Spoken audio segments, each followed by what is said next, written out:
Yeah, I feel bad for the Europeans who Europeans on Discord keep complaining that they can't ever see this one, which I think it's great because that means they want to learn about the Federalist Papers, which that's awesome. Usually I don't know, but got to come up with some solution for them. Eric says, "Forget them." Spoken like a true Australian. Okay. So what we're doing here is, if you recall, and I touched on this last week, there are different parts to the Federalists. Like, there are 85 essays, but they're divided up into big chunks. And the first chunk is, what's a union? What do I get out of a union? Basically, is what the first chunk is all about, and it talks about how it'll protect you against foreign invasion, it'll protect you against insurrection, et cetera, et cetera. We're finishing that up today with essays 12, 13, and 14. So we'll be done with that first chunk as of today. Yeah, right. They get healthcare, we get better timing for streams. It all evens out. It all evens out in the end. All right, so number 12 and number 13 were written by Hamilton, and he talks about different fiscal issues regarding basically the government, fiscal government stuff. And then in 14, we'll get to one of the essays. It's kind of an important one. No, Federalist 14 is by Madison, and it comes back to a topic they've touched on before, which is, how can a democratic system even work on the large scale of the United States?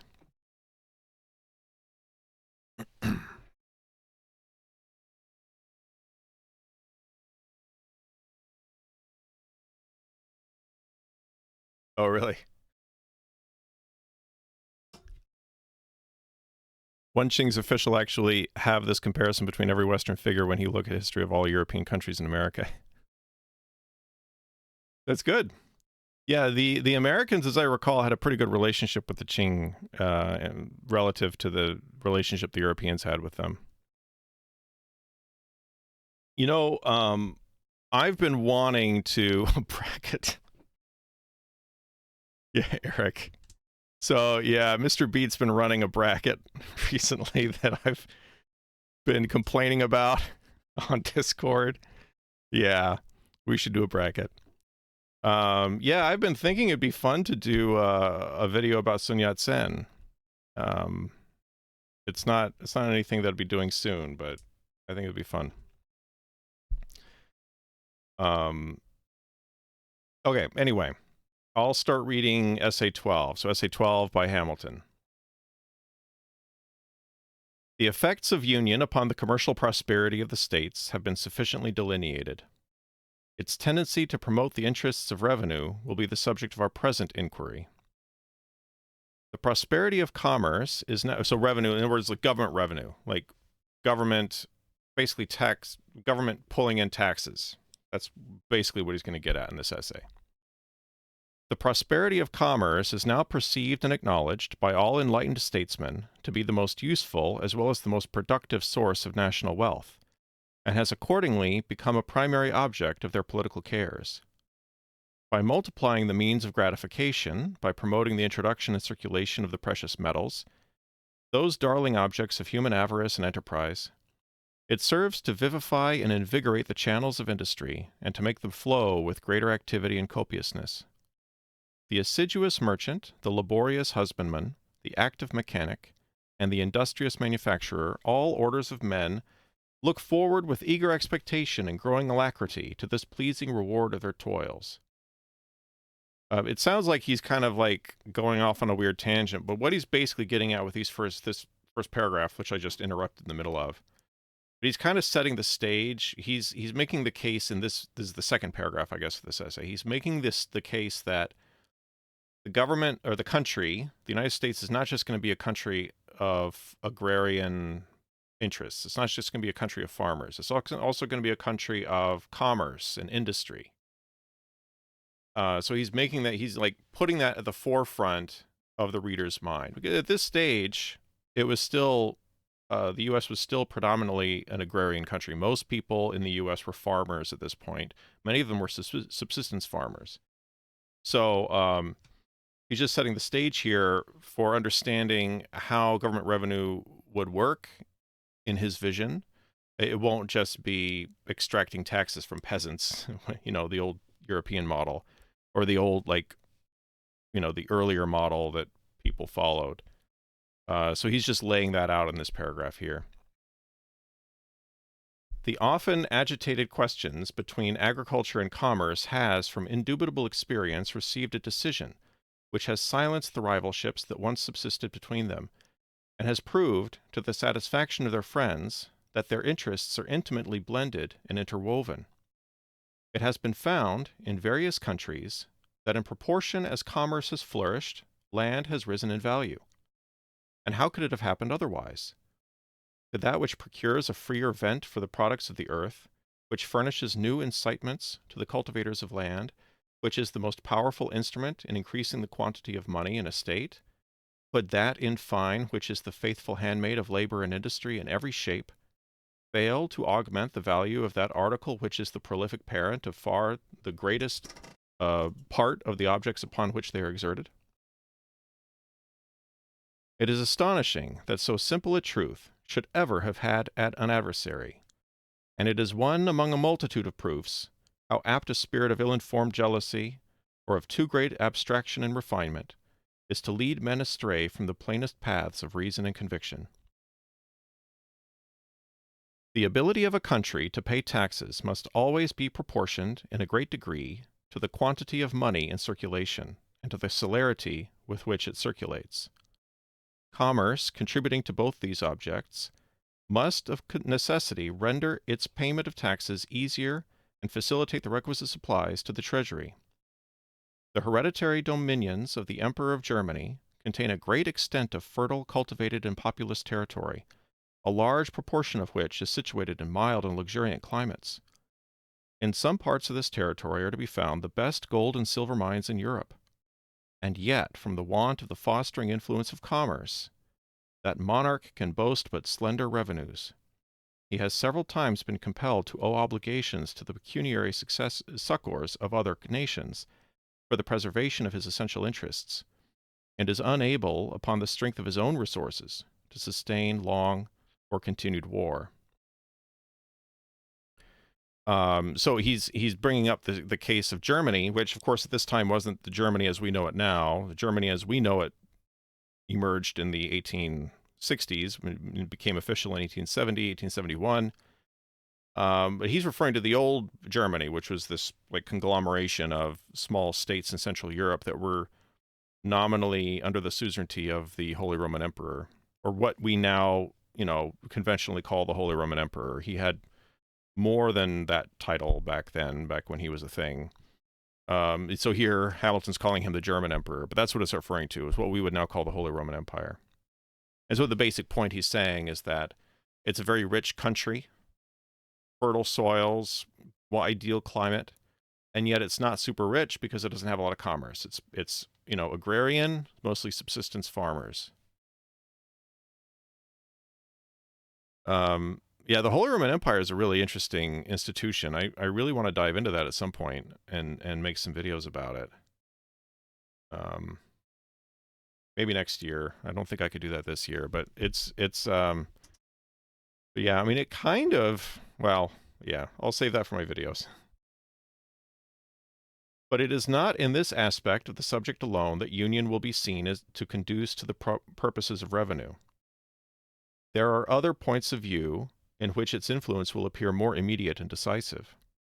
It is evident from the state of the country, from the habits of the people, from the experience we have had on the point itself, that it is impracticable to raise any very considerable sums by direct taxation.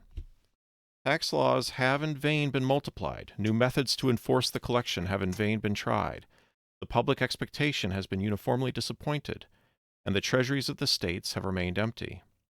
The popular system of administration, inherent in the nature of popular government, coinciding with the real scarcity of money, incident to a languid and mutilated state of trade, has hitherto defeated every experiment for extensive collections, and has at length taught the different legislatures the folly of attempting them. So he's setting up one of the big points of Federalist 12 is that, I mean, he's going to be talking about taxation, which is a topic he'll be revisiting later on in the Federalist Papers.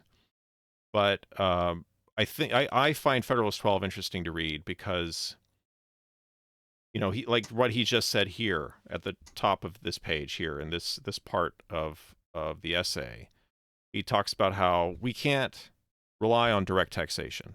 Direct taxation would be direct, taxing the people directly, taxing the citizens directly. That's not feasible. So it's better to go with indirect taxation. And then he'll make the case that indirect taxation, if that's the way to go, then you want to have the kinds of taxes that would necessitate the way that the revenue collection would work more efficiently under the union, under the federal union.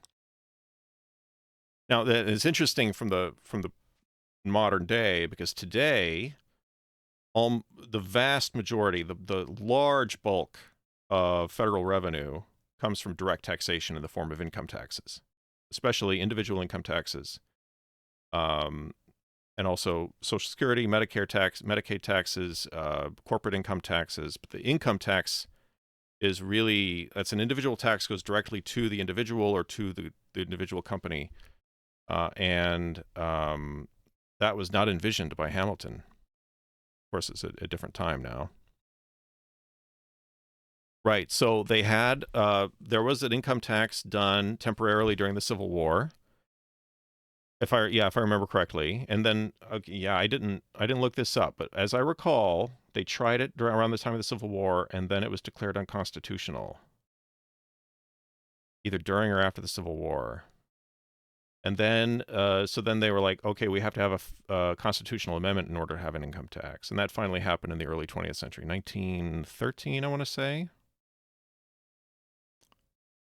Like backdooring and why we need a federal government. Yeah. I need to get caught up in the chat here.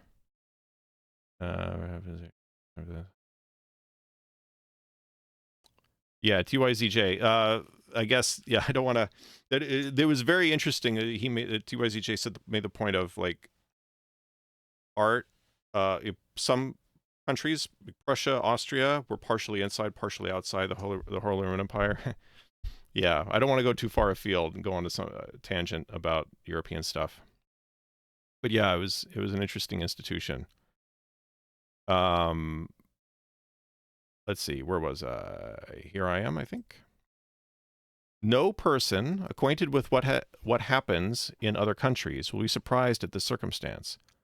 In so opulent a nation as that of Britain, where direct taxes from superior wealth must be much more tolerable, and from the vigor of the government much more practicable than in America, far the greatest part of the national revenue is derived from taxes of the indirect kind, from imposts and from excises. Duties on imported articles form a large branch of this latter description. And that was true also in the U.S. for a long time during the 19th century. Well, the entirety of the 19th century. Because the U.S. did not have any huge wars, aside from the Civil War, which was an unusual occurrence. But aside from that, in general, over the course of the 19th century, the U.S. did not typically have to deal with major wars, which were usually the things that were the most expensive things that governments had to deal with. And so it got by with very low amounts of revenue and very low budgets. And so all the needs of the federal government were met by taxes on imports, which are an indirect tax, because a tax on an import means that you're placing the tax on the good as it comes in, the company pays it, and then passes that cost on to the consumer indirectly. That's why it's called an indirect tax. Or an excise tax, where he's going to be talking about excise taxes. An excise tax, the way I think of excise taxes, I think of them as the kind of inverse of a sales tax. So a sales tax is a tax that the consumer pays at the point of sale. An excise tax is paid by the producer at the point of production, when the good is produced and when it's shipped. That's when the producer pays the tax. And then another difference is that in the case of an excise tax, the producer pays the tax it's a set amount per unit. So, like, cigarette taxes are an excise tax because they're paid by the manufacturer up front, like when they produce them. And then there's a set amount of money per pack that they have to pay. And then that's passed on to the consumer. So buying cigarettes in a state with high cigarette taxes, those cigarettes will be more expensive than buying them in a state with low cigarette taxes, because the price of the tax is passed on to the consumer, and it was understood that's how it was supposed to work. That's how Hamilton knew it would work. But the government doesn't have to deal with going out to each individual person to handle that. They just deal with the producers. So that's what an excise tax is. So nowadays we have cigarette taxes. Gasoline taxes are usually excise taxes, although in some states are called use taxes, and I don't think they work the same as excise taxes. I'm not an expert on taxation. There's another one that's common in the U.S., but I can't remember now what it is. And I think lately they've been doing that with marijuana too in some states. But anyway, that's an excise tax. We don't do that very often anymore. We don't have, I mean, that doesn't form a very large portion of the federal revenue anymore. But it used to be a really big, important part of it.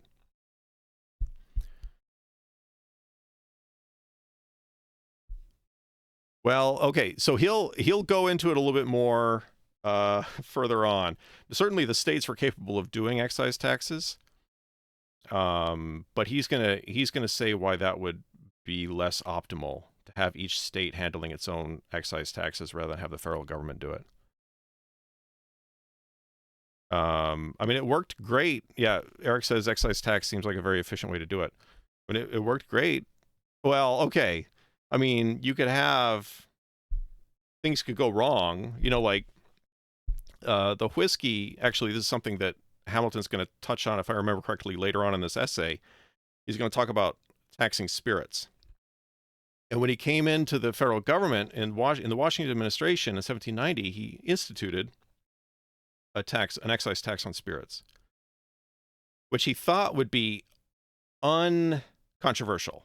He thought it would be the most, like, how do I put it? Like the least objectionable kind of tax you could possibly have.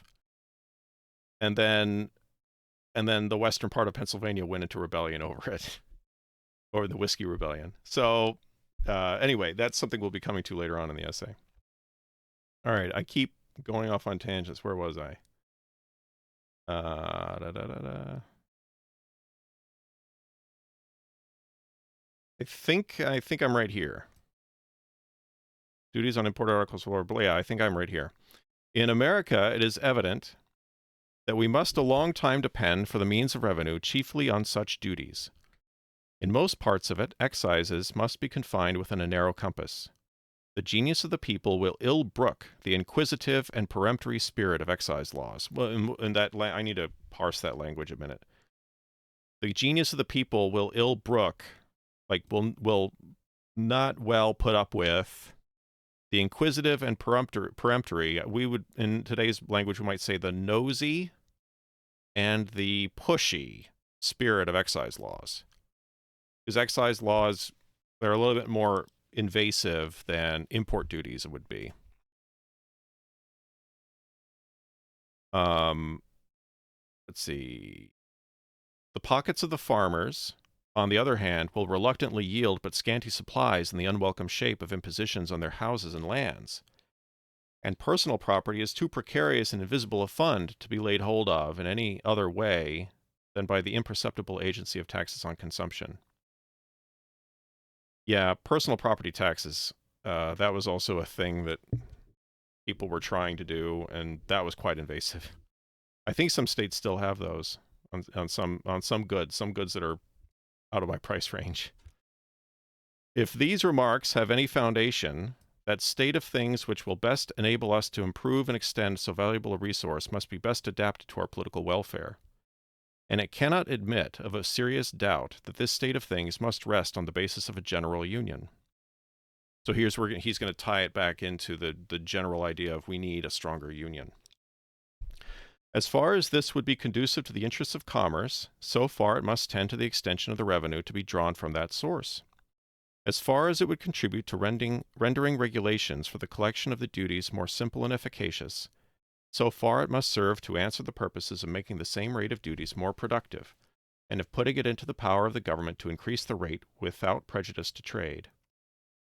The relative situation of these states, the number of rivers with which they are intersected, and of bays that wash their shores, the facility of communication in every direction, the affinity of language and manners, the familiar habits of intercourse, all these are circumstances that would conspire to render an illicit trade between them a matter of little difficulty, and would ensure frequent evasions of the commercial regulations of each other. The separate states or confederacies would be necessitated by mutual jealousy to avoid the temptations to that kind of trade by the lowness of their duties. The temper of our governments, for a long time to come, would not permit those rigorous precautions by which the European nations guard the avenues into their respective countries, as well by land as by water, and which, even there, are found insufficient obstacles to the adventurous stratagems of avarice.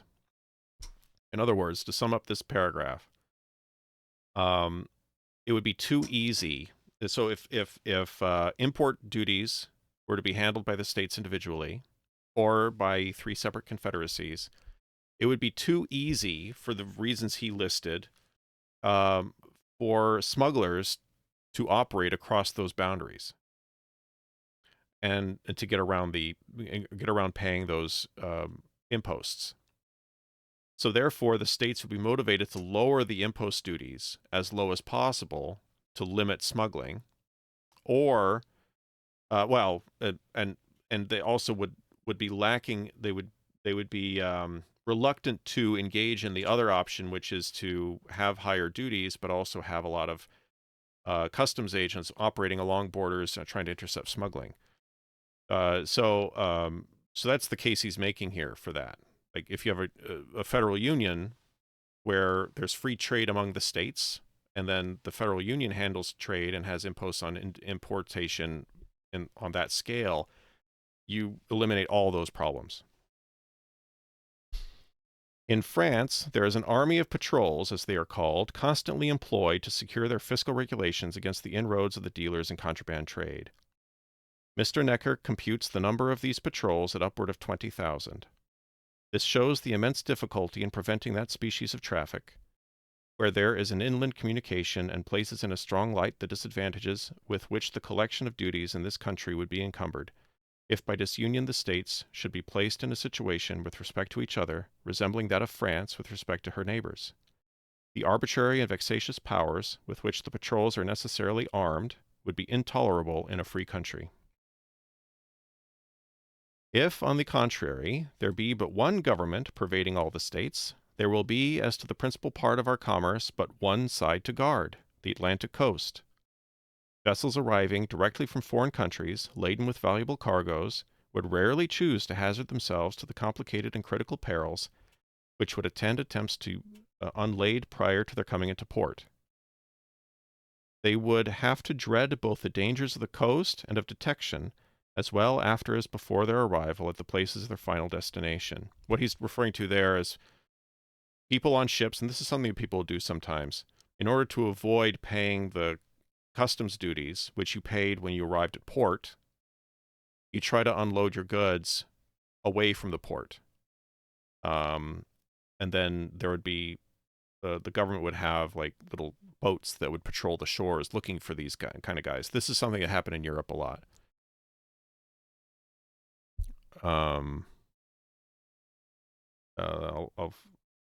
Let's see, where am I? Got off in the middle of the paragraph here.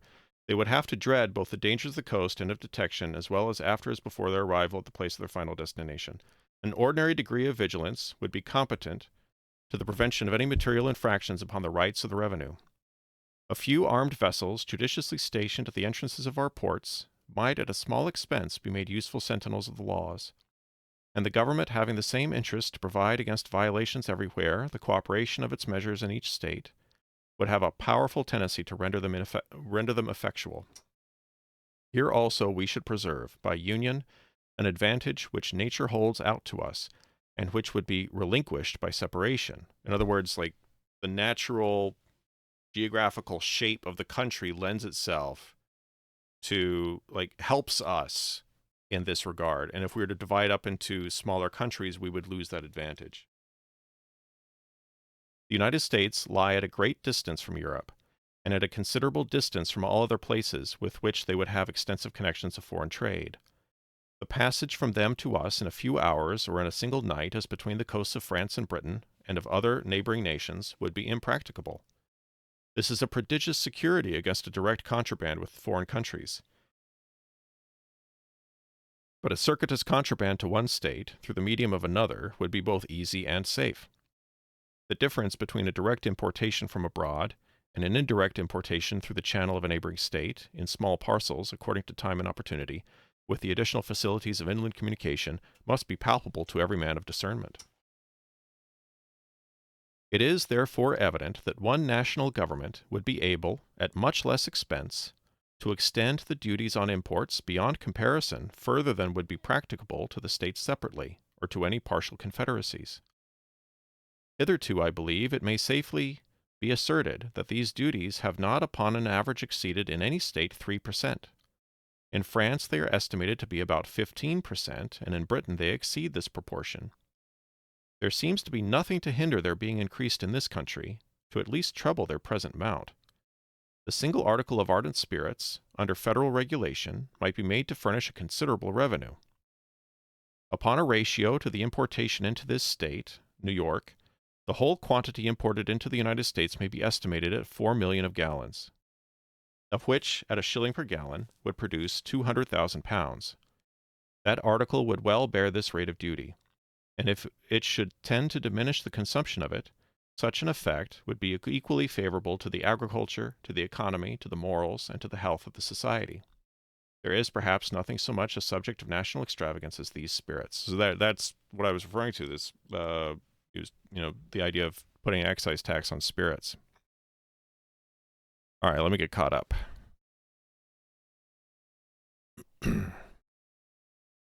Whiskey Rebellion. Like TYZJ said, it's the only occasion in U.S. history in which the sitting president, led troops in battle. Well, not in battle, but led troops on a campaign.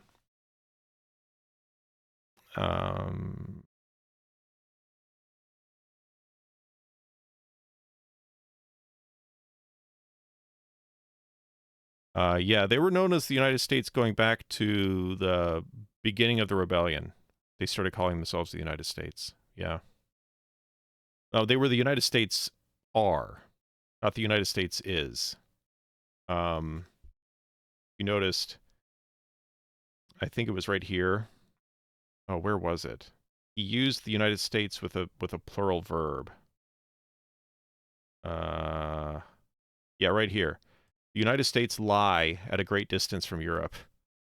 And that was common back then, was to use the plural form. Anyway. What will be the consequence if we are not able to avail ourselves of the resource in question in its full extent? A nation cannot exist without revenues. Destitute of this essential support, it must resign its independence and sink into the degraded condition of a province. This is an extremity to which no government will of choice accede. Revenue, therefore, must be had at all events. In this country, if the principal part be not drawn from commerce, it must fall with oppressive weight upon land. It has been already intimated that excises, in their true signification, are too little in unison with the feelings of the people to admit of great use being made of that mode of taxation. Nor indeed in the states where almost the sole employment is agriculture are the objects proper for excise sufficiently numerous to permit very ample collections in that way. Personal estate, as has been before remarked, from the difficulty of tracing it, cannot be subjected to large contributions by any other means than by taxes on consumption. In popular cities, it may be enough the subject of conjecture to occasion the oppression of individuals, without much aggregate benefit to the state, but beyond these circles it must, in a great measure, escape the eye and the hand of the tax-gatherer. as the necessities of the state, nevertheless, must be satisfied in some mode or other, the defect of other resources must throw the principal weight of the public burdens on the possessors of land. And as, on the other hand, the wants of the government can never obtain an adequate supply, unless all the sources of revenue are open to its demands, the finances of the community under such embarrassments cannot be put into a situation consistent with its respectability or its security. Thus we shall not even have the consolations of a full treasury to atone for the oppression of that valuable class of the citizens who are employed in the cultivation of the soil. But public and private distress will keep pace with each other in gloomy concert, and unite in deploring the infatuation of those councils which led to disunion. So that last paragraph, he's saying, look, governments have to collect revenue somehow, like regardless. It doesn't matter. It doesn't matter what your politics are. It doesn't matter what your political philosophy is. If the government's not collecting revenue, it's not going to remain an independent government. It's going to be taken over by somebody else. So your government's been collecting revenue anyway. Now, is it going to be collecting revenue by means of taxing commerce through taxing imports? Because if you're not going to do that, then your alternative, you have to fall back on taxing land, taxing farmers, which is going to be less revenue and more onerous on the people. And so, and as he says at the end, like you have this double whammy of the people are worse off, and at the same time, the government's coffers aren't even full because it's not collecting as much tax. So you want to tax commerce, and then that relates back to what he was talking about before. Given that we're going to tax commerce, this is the way, like, it's going to be more efficient and more, we're going to have more revenue if we do it as a union than as individual states. All right.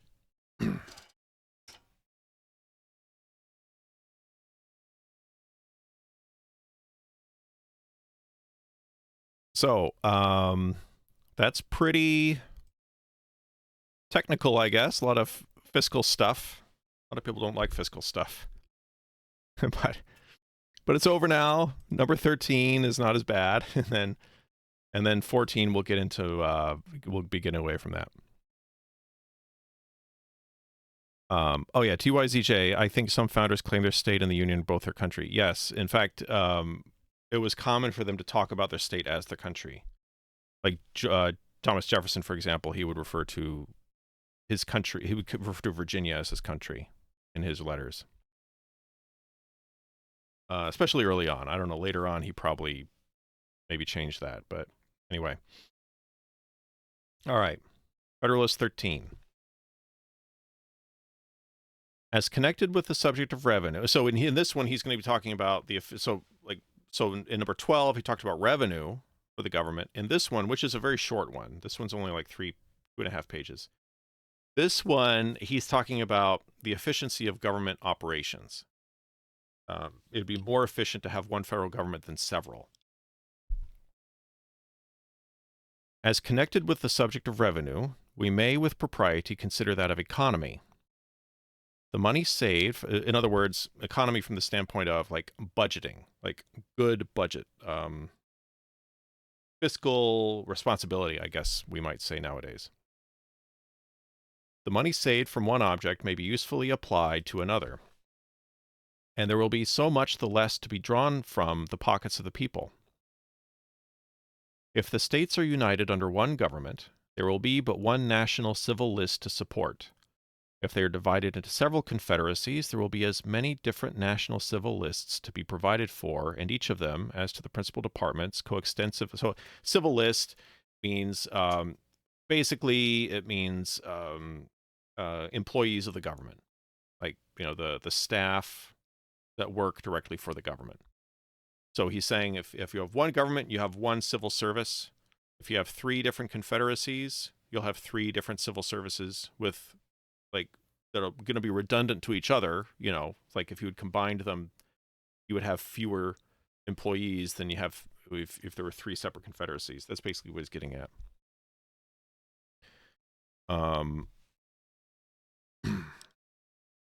Where was I? If they are divided into several confederacies, there will be as many different national civil lists to be provided for, and each of them, as to the principal departments, coextensive with that which would be necessary for the government of the whole.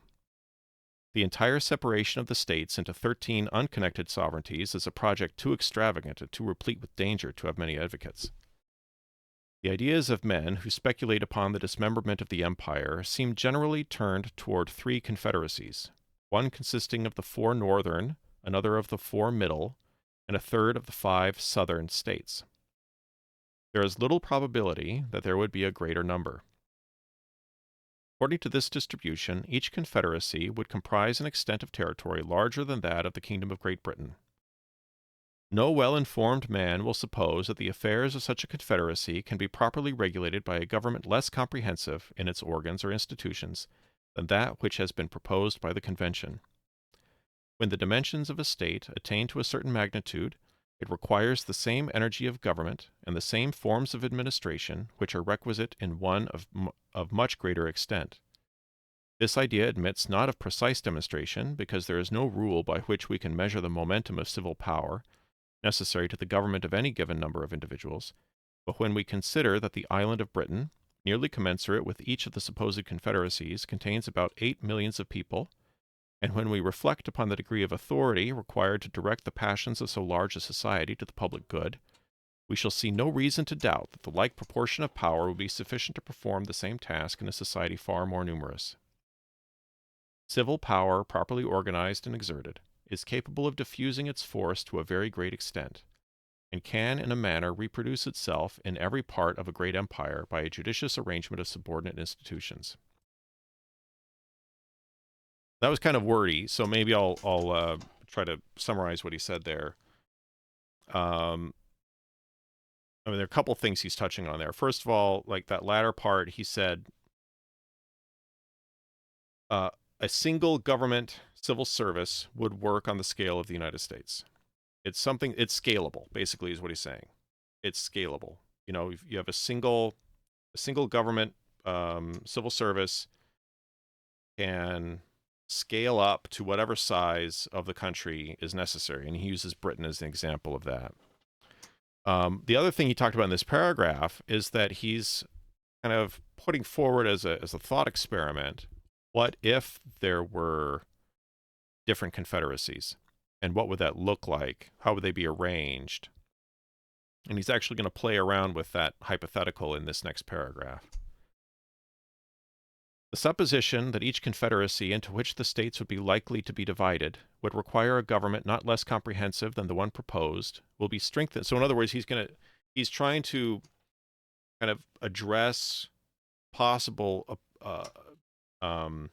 objection where somebody might say, you know, the size of the government, of the federal government for all 13 states, if you have 3 different confederacies, you're just going to end up with governments that are 1/3 the size. So it's not actually going to be less efficient. They're just going to be smaller governments.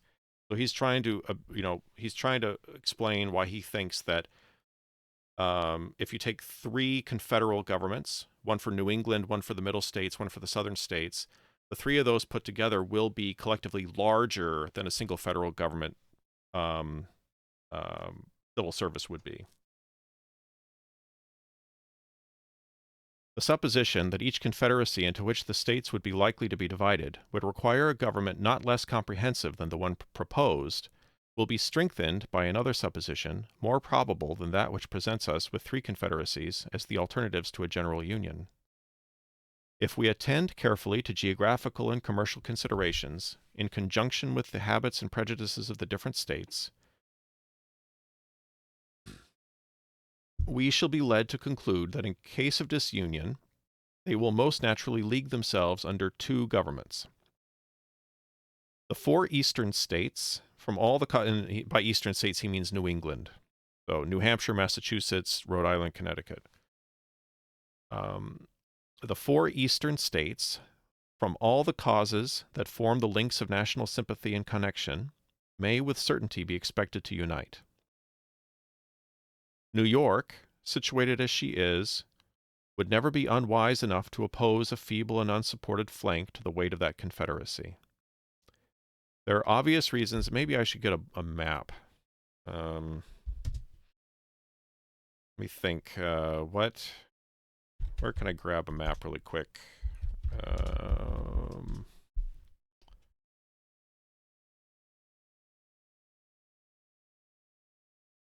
Does this map work? I don't think that map works. Just a moment. Grab a map. This will work. I think this is one I used last time. Okay. That's a little bit too close, isn't it? Let's go with that. Pretty good. So he's saying these 4 states here, the eastern states as he calls them, will definitely unite. And then he says New York would be weaker in comparison to the 4 New England states put together. It's unlikely to want to do that, to like be separate from them and essentially be vulnerable in relation to them. So New York would likely join with them. Like, and again, in a hypothetical situation where we're talking about separate confederacies, the states separating into different confederacies. Let's see. New York, situated as she is, would never be unwise enough to oppose a feeble and unsupported flank to the weight of that confederacy. There are obvious reasons that would facilitate her accession to it. Then New Jersey is too small a state to think of being a frontier in opposition to this still more powerful combination. So if we have a situation where we have the 4 New England states plus New York, then you have New Jersey, this little small state right next to New York. It's not likely to want to stay out of that confederacy. It would feel safer to be inside of that. So it would almost definitely be a part of that Northern Confederacy. Nor do there appear to be any obstacles to her admission into it. Even Pennsylvania would have strong inducements to join the Northern League. An active foreign commerce on the basis of her own navigation is her true policy, and coincides with the opinions and dispositions of her citizens. The more southern states, from various circumstances, may not think themselves much interested in the encouragement of navigation. They may prefer a system which would give unlimited scope to all nations to be the carriers as well as the purchasers of their commodities. And he's referring there to the fact that the northern states were the ones where commerce took place, and they had ships, and those ships would carry goods across the Atlantic. The southern states did not have much of a shipping industry, and Hamilton's saying they probably wouldn't even care under what flag the ships flew, under what flag the ships sailed, when they arrived at southern ports like Charleston, Savannah, Norfolk, etc. So they would probably, their policies would not be oriented toward the well-being of shipping. Pennsylvania has a vested interest in in like commerce and navigation, and so on the basis of that, it would probably join the Northern League also.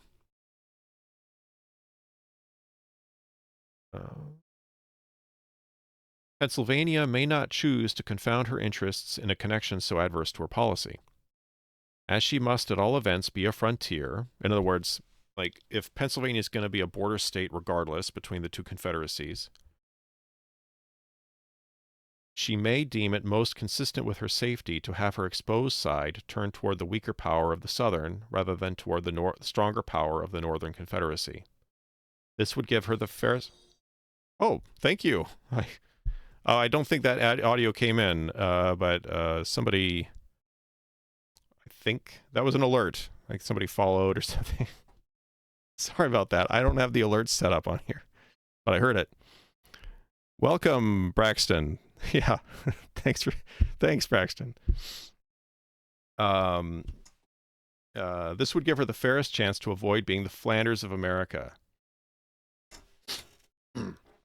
So Flanders, this is a reference to the fact that he's saying that Pennsylvania, if we're talking about a situation where we have northern states that are getting together in a single confederacy, and the southern states getting into a confederacy together, Pennsylvania is going to have to choose one side or the other. It's going to be a border state regardless. What is the situation in which it is the least likely to become the Flanders of America? And Flanders here means, like Flanders is a region in Europe. It's in the western part of what is now Belgium, the northwestern part. But back in the 16 and 1700s, there was a series of wars that were fought, during which Flanders was one of the major battlefields and saw a lot of combat and destruction. So he's basically saying that, what policy would Pennsylvania pursue that it could avoid as best as possible becoming a battlefield? And he's saying that would be, the Pennsylvanians would likely choose the Northern Confederacy in that situation. Whatever may be the determination of Pennsylvania, if the Northern Confederacy includes New Jersey, there is no likelihood of more than one confederacy to the south of that state. Nothing can be more evident than that the 13 states will be able to support a national government better than 1/2 or 1/3 or any number less than the whole. This reflection must have great weight in obviating that objection to the proposed plan, which is founded on the principle of expense, an objection, however, which, when we come to take a nearer view of it, will appear in every light to stand on mistaken ground. If, in addition to the consideration of a plurality of civil lists, we take into view the number of persons who must necessarily be employed to guard the inland communication between the different confederacies against illicit trade, and who in time will infallibly spring up out of the necessities of revenue, so that's a callback to the previous essay, and if we also take into view the military establishments, which it has been shown would unavoidably result from the jealousies and conflicts of the several nations into which the states would be divided, we shall clearly discover that a separation would be not less injurious to the economy than to the tranquility, commerce, revenue, and liberty of every part. Publius. All right, I'm going to get caught up on the chat here. I also need to change this. I need to... we're going to be moving into number 14.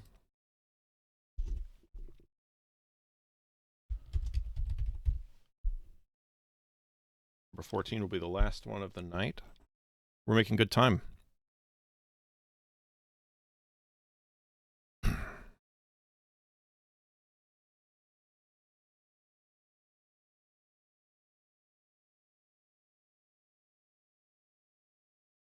Did I mute myself? Eric says no audio. Oh, you're referring to the alert. Yep, right. Oh, I just got another alert. Yeah, I think that's because I have Twitch open. Oh, thanks for the subscription, Braxton. Yeah, I have Twitch open in another browser window. I think that's why I'm getting the audio alerts from that end. But I turned them off over here because I was like, so I won't have it like interrupting, because Federalist Papers is very serious. We can't have all the flashy alert stuff, twitchy stuff, So I turned them off, but I forgot about that. I'm still going to get the audio from them. So I'm going to go on and talk all about how I can hear these alerts and you guys can't hear them. Anyway. Oh,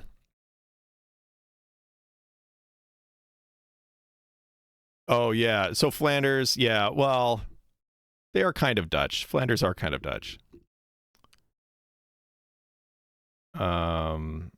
That's right. Got to focus on the reading for sure. Okay. So let's do number 14.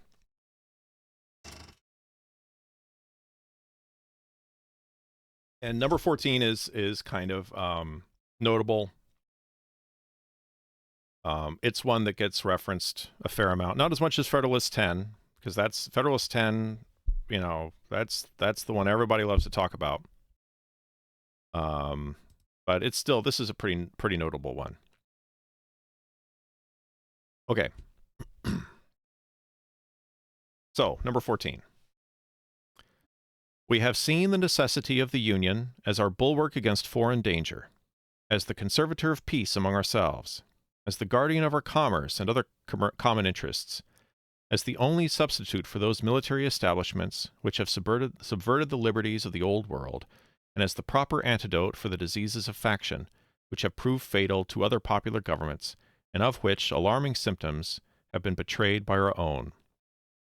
So in other words, he's like recapping, because this is the final essay in this portion, so he's kind of wrapping things up here with the first part of the Federalist Papers. And so he's kind of like, we've covered all this stuff. There's one more thing we have to talk about.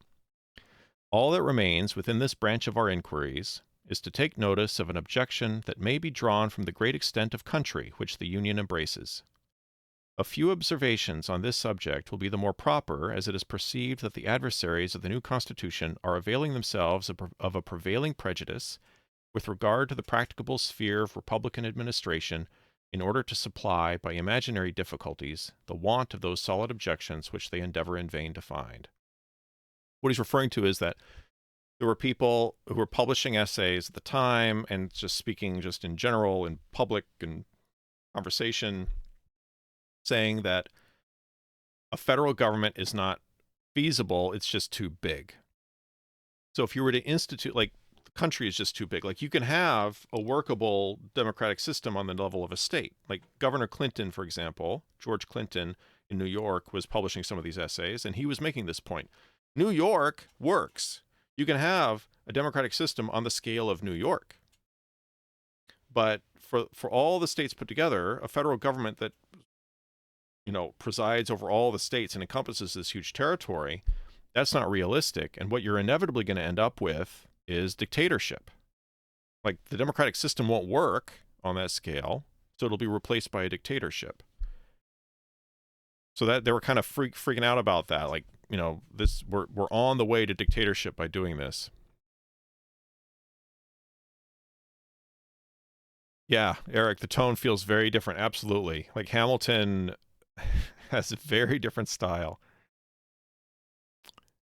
Yeah, I don't know. Maybe I don't know. Probably some people picked up on it. I wouldn't be surprised that it was different authors, for sure.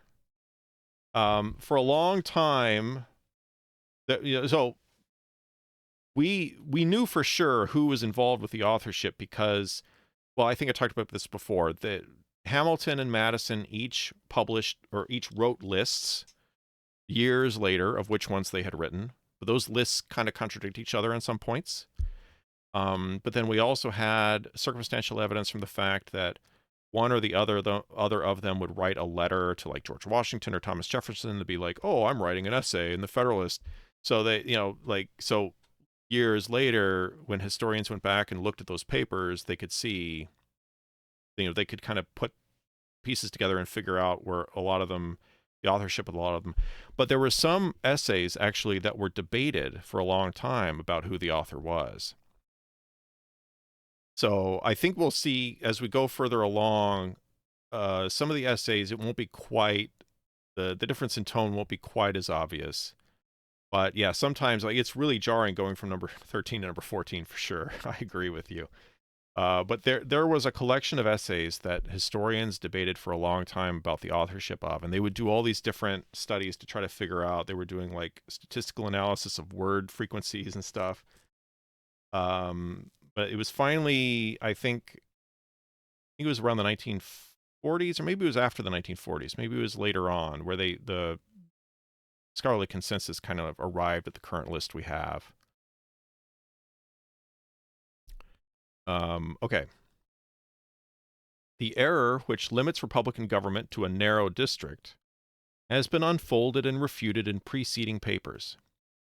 I remark here only that it seems to owe its rise and prevalence chiefly to the confounding of a republic with a democracy, and applying to the former reasonings drawn from the nature of the latter.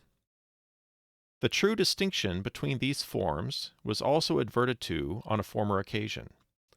It is that in a democracy the people meet and exercise the government in person. In a republic they assemble and administer it by their representatives and agents. A democracy, consequently, will be confined to a small spot. A republic may be extended over a large region. Now, I don't think these are the only possible definitions of Republican democracy. In fact, if you'll indulge me for a moment, I'm kind of curious to see what are the definitions of republic. Okay, so Merriam-Webster says it's a government having a chief state who is not a monarch and who in modern times is usually a president. Well, that doesn't say much. A government in which supreme power resides in a body of citizens entitled to vote and is exercised by elected officers and representatives. Okay, so according to this definition, representatives are an intrinsic part of a republic. Yeah,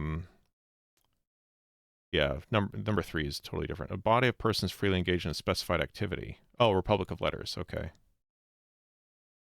Okay, I guess elected representatives is an intrinsic part of being a republic. Oh, is the United States a democracy or a republic? I'm just sitting here reading Merriam-Webster. I guess I can come back and do this later. I feel like these can't be the only possible definitions of these two words, you know? Okay, yeah, so here's what Merriam-Webster says. This is speaking to what Madison's talking about. Some people assert that a country calling itself a democracy must be engaged in direct or pure democracy. That's what Madison says. In which the people of a state or region vote directly for policies rather than elect representatives who make choices on their behalf. People who follow this line of reasoning hold that the United States is more properly described as a republic, using the following definition of that word: a government in which supreme power resides in a body of citizens entitled to vote. Yeah, it's the sense 1B from above. 1B. However, both democracy and republic have more than a single meaning, and one of the definitions we provide for democracy closely resembles the definition of republic given above: a government in which the supreme power is vested in the people and exercised by them directly or indirectly through a system of representation, usually involving periodically held free elections.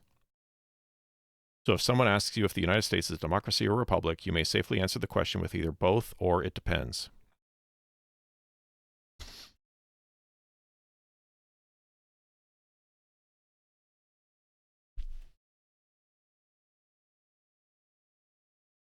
Yeah, because I've gotten that, I've heard people say that before. The U.S. is not a democracy. Well, I mean, it depends on how you define it, really.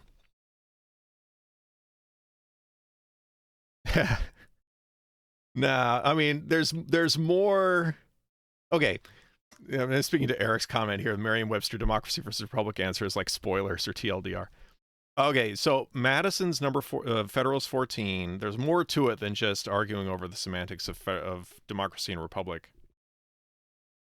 I mean, what we should do with number 14 is we'll take his definitions as given, and then from there, because the point is not the terms itself. The point is not democracy and republic, those particular terms. The point is direct democracy versus representative democracy. That's really what he's getting at. So it doesn't matter what you call it. I mean, those are clearly two separate things.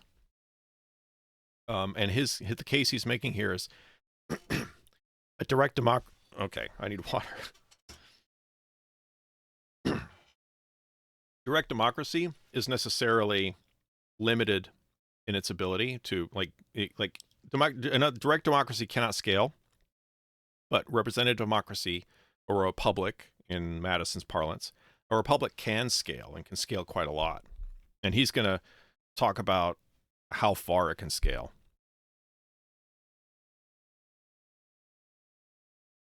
Okay. To this accidental source of the error may be added the artifice of some celebrated authors, whose writings have had a great share in forming the modern standard of political opinions. Being subjects either of an absolute or limited monarchy, they have endeavored to heighten the advantages or palliate the evils of these forms, by placing in comparison with them the vices and defects of the republican, and by citing as specimens of the latter the turbulent democracies of ancient Greece and modern Italy. Under the confusion of names, it has been an easy task to transfer to a republic observations applicable to a democracy only, and among others the observation that it can never be established but among a small number of people living within a small compass of territory. Oh, I didn't get an alert sound for that, Eric. You're going to have to try something else. Sorry about that. I don't know why. Actually, I don't know why. Thank you for the... Was that... Oh, no, that wasn't bits. That was you were spending the channel points. Maybe channel points doesn't have an alert. I'm still learning all the Twitch stuff. Okay.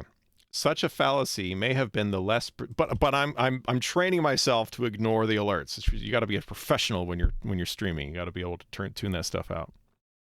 Yeah, channel points. All right. Such a fallacy may have been the less perceived, as most of the popular governments of antiquity were of the democratic species. And even in modern Europe, to which we owe the great principle of representation, no example is seen of a government wholly popular and founded at the same time wholly on that principle.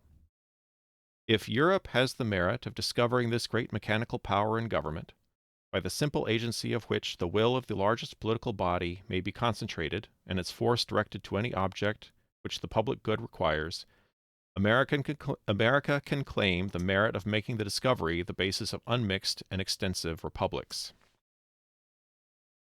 It is only to be lamented that any of her citizens should wish to deprive her of the additional merit of displaying its full efficacy to the establishment of the comprehensive system now under her consideration. As the natural limit of a democracy is that distance from the central point which will just permit the most remote citizens to assemble as often as their public functions demand, and will include no greater number than can join in those functions, so the natural limit of a republic is that distance from the center which will barely allow the representatives of the people to meet as often as may be necessary for the administration of public affairs. Can it be said that the limits of the United States exceed this distance? It will not be said by those who recollect that the Atlantic coast is the longest side of the Union, that during the term of 13 years the representatives of the states have been almost continually assembled, and that the members from the most distant states are not chargeable with greater intermissions of attendance than those from the states in the neighborhood of Congress.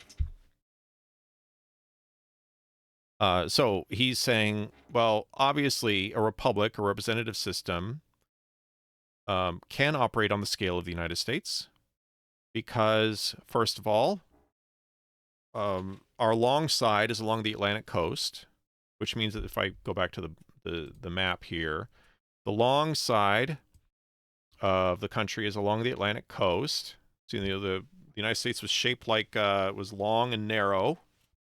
And so, going east and west took a long time. It was slow because of, travel over land and stuff.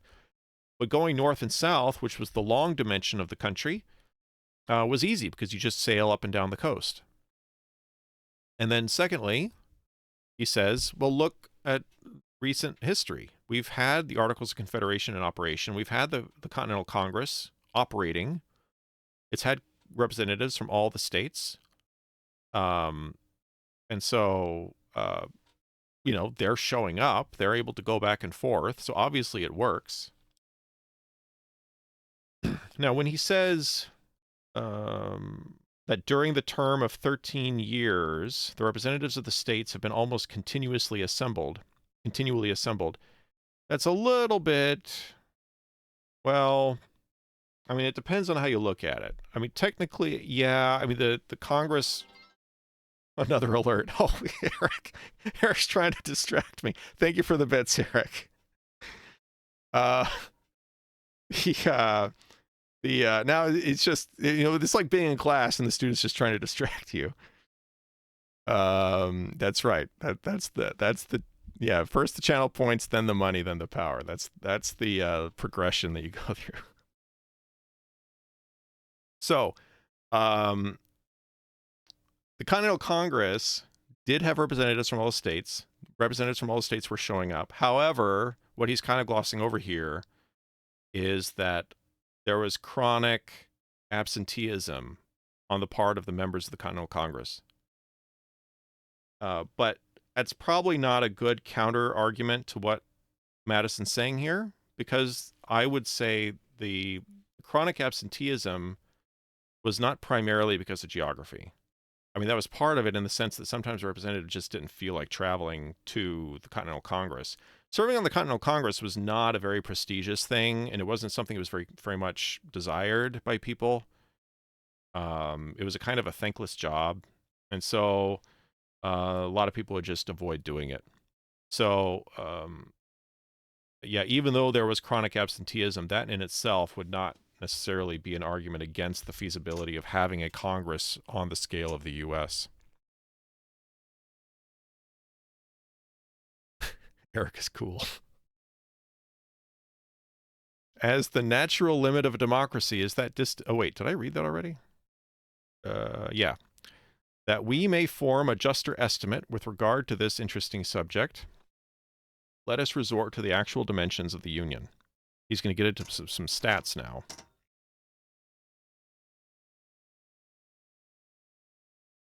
Well, I don't know if he's insulting them.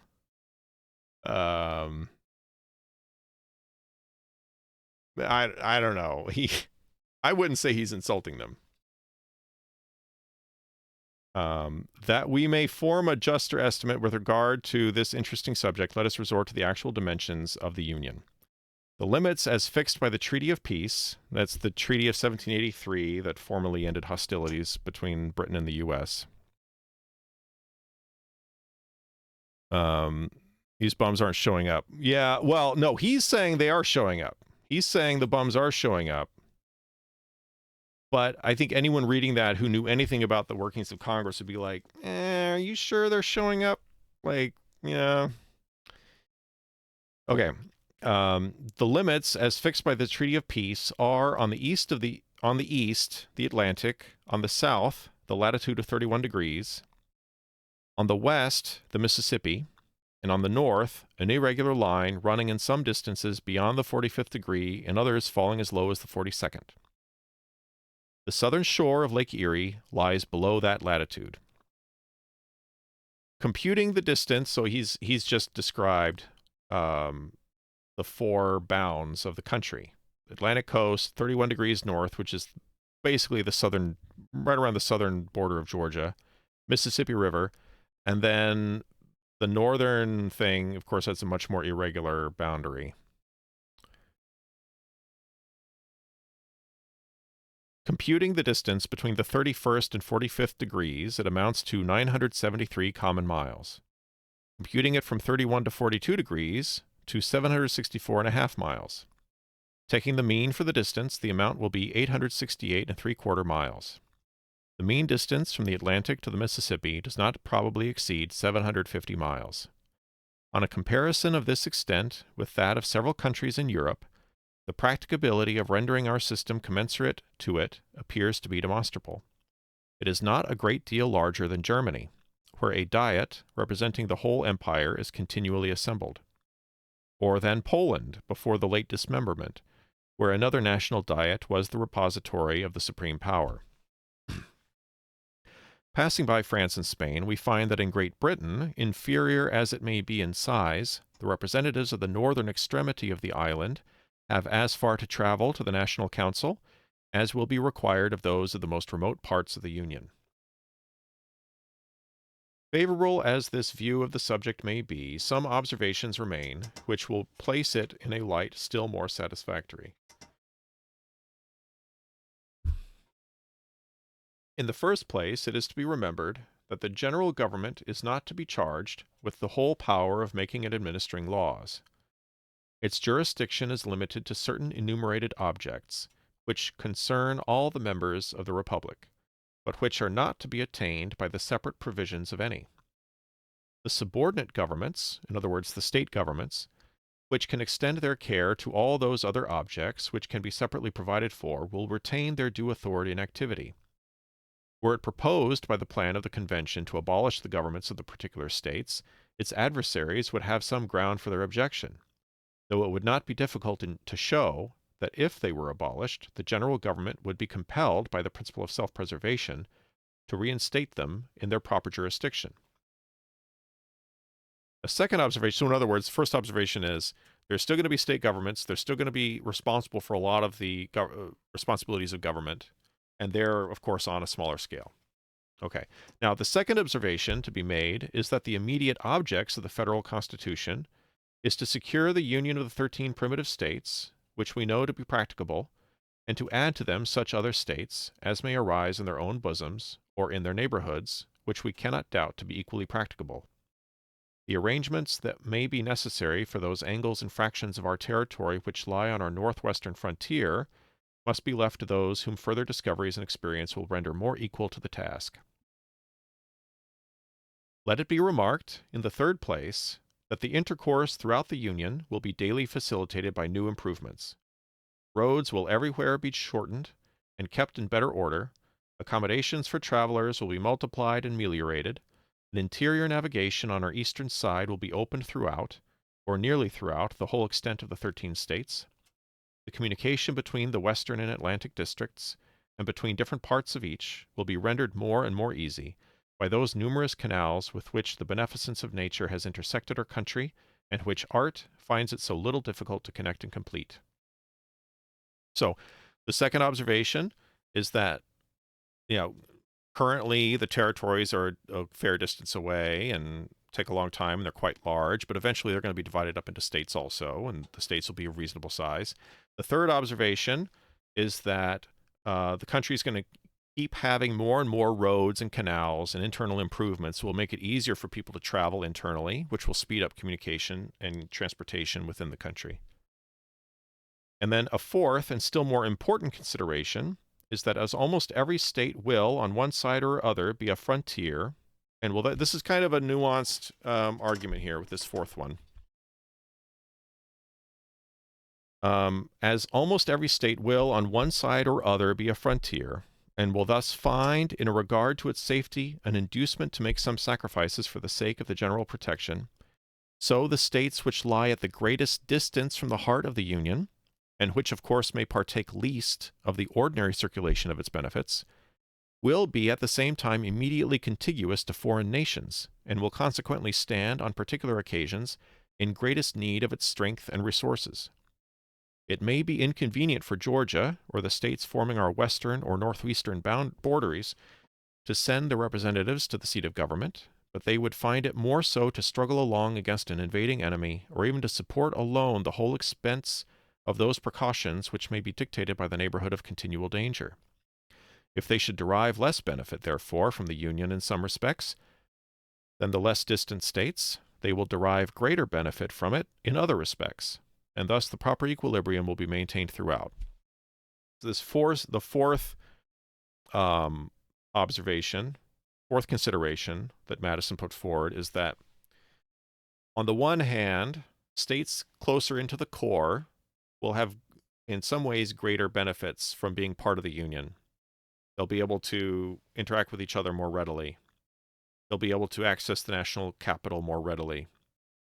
On the other hand, and at the same time, the states out on the periphery, such as Georgia, Vermont's not a state yet, but New Hampshire, perhaps, or the new states will be formed in the old Northwest. I guess I can I can have a map. So Georgia was a frontier state, a border state, or New Hampshire up here, or Massachusetts, or the Mainers living in the main district of Massachusetts, or the people living in the Northwest, in the new states that would be formed in the Northwest. They would be farther away from the core of the country. The national capital, they hadn't decided where it was going to be yet, but it was going to be somewhere in this region. And probably, somewhere between, probably at that point, they were thinking somewhere between Maryland and New York, somewhere in that area. And so in that regard, they'd be farther away. So perhaps in one sense, less inclined to be part of the Union, less inclined to go through the trouble of sending representatives longer distances to get the national capital. On the other hand, since they would be frontier states on the borders of major empires, foreign governments, their concern for national security, for state security, for the security of their citizens, would give them an increased motivation to be a part of the U.S., because the alternative would be to operate on their own and foot the bill on their own for their own border security, for their own, army, for their own, all that stuff.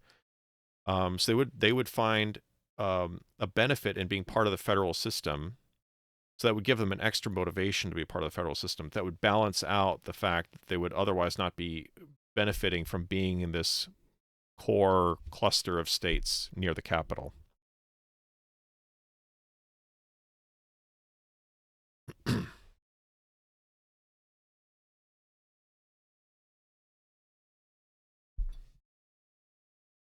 Eric, were there ever any serious calls to move the national capital as the U.S. kept expanding its lands? No. Maybe there were a few, like, quixotic, offbeat type proposals, but no serious proposals. No, there never were. I mean, it was only really recently that the center of gravity of the population shifted dramatically westward. Even as recently as the early 20th century, the center of population was like Ohio or West Virginia, kind of that area. So, yeah, it wasn't an issue. I mean, now it's starting to become an issue because of so many people living in Texas and California, but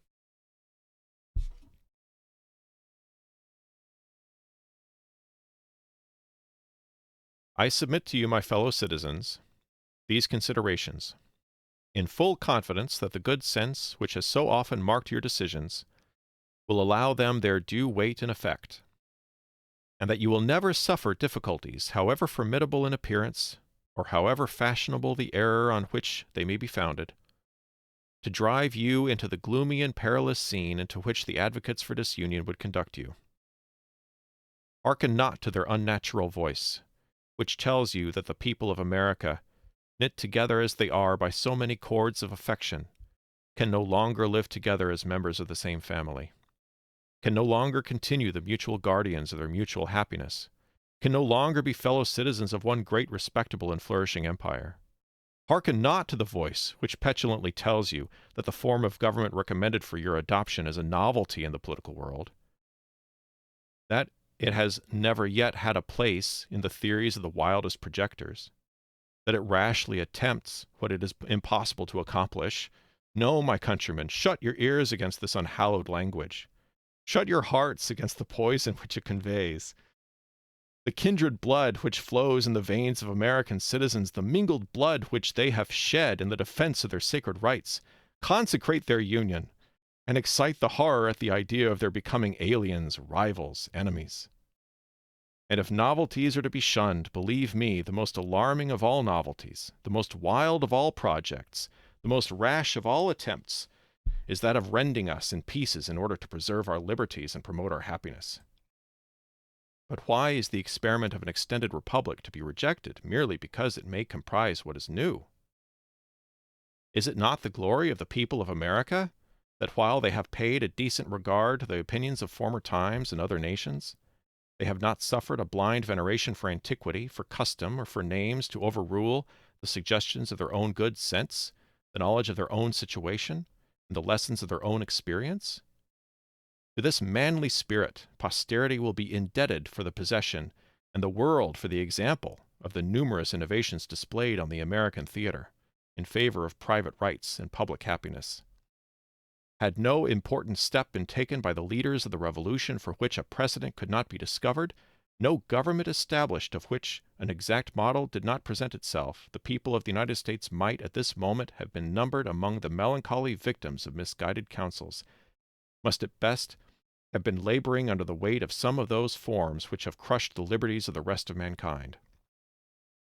Happily for America, happily we trust for the whole human race, they pursued a new and more noble course. They accomplished a revolution which has no parallel in the annals of human society. They reared the fabrics of governments which have no model in the face of the globe. They formed the design of a great confederacy which it is incumbent on their successors to improve and perpetuate. If their works betray imperfections, we wonder at the fewness of them. If they erred most in the structure of the Union, this was the work most difficult to be executed. This is the work which has been new modeled by the act of your convention, and it is that act on which you are now to deliberate and to decide. Publius.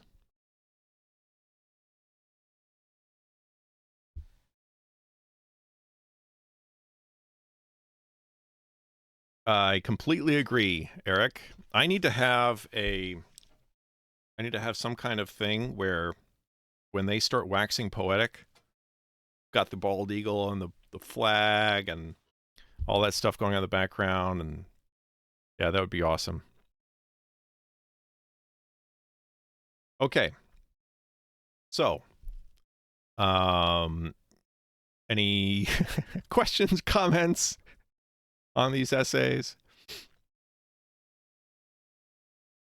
Been an hour and 20 minutes. That's good. We made good time. Okay, I'm going to go ahead and wrap things up today. Thank you all for joining me. Okay, TYZJ has a question. All right, let's hear it.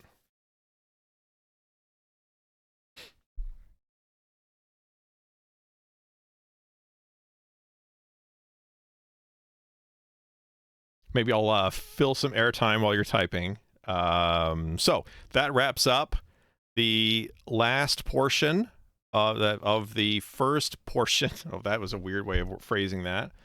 Let me get the table from Wikipedia. Oh, I could probably leave it that size. So the first part of the Federalist Papers went from 2 to 14. We just read 14. So now we're embarking on another portion, which is 15 through 22. This portion of the Federalist Papers, which will start next week, we'll be talking about why aren't the Articles of Confederation just good enough? You know, like, why can't we just leave good enough alone, keep with the status quo of the Articles of Confederation? That's the case that's going to be made in essays 15 through 22. I don't know if anyone in particular promoted number 14. I don't know that. This was a key concept. This is just important because it was addressing a concept that was a widely debated thing at the time. This aspect of the new country is one of the things that is genuinely innovative about the United States. It is so large geographically. Which one of these has it? It is such a large geographical area.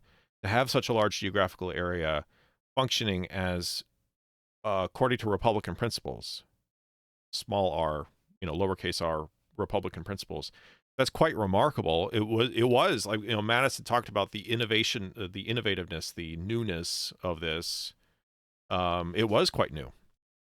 There had been republics, there had been democratic systems in Europe, continuously for centuries. There are those things that existed, but they'd always operated on much smaller scales. Or when you'd had a federal system, it wasn't democratic in the same sense the U.S. was being democratic. Welcome, Jabo Jangles. I hope I said that correctly. Well, Rome did it, but also the Greeks, even before them, had sort of. I mean, it depends on how you define it, The last founder to die, Madison or Monroe? Oh. I feel like Monroe was the last one to die. Although he wasn't. He was kind of a founder. James Monroe. 1831, yeah. So Monroe outlasted Madison. Wait. I'm doubting myself. When did Madison die? Oh, no, Madison. Sorry, 1836. Madison died in 1836. So I guess Madison was the last founder. I don't think anyone outlasted him.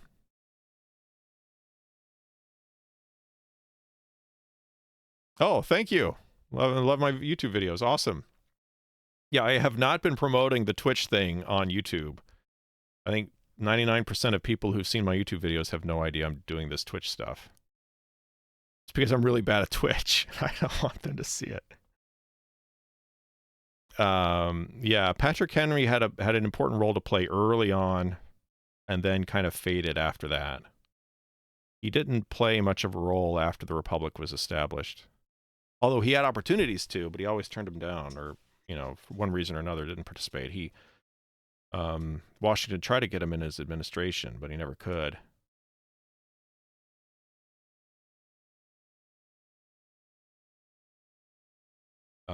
Okay, so, I'll hang on for just a few more seconds in case anybody wants to jump in with another question.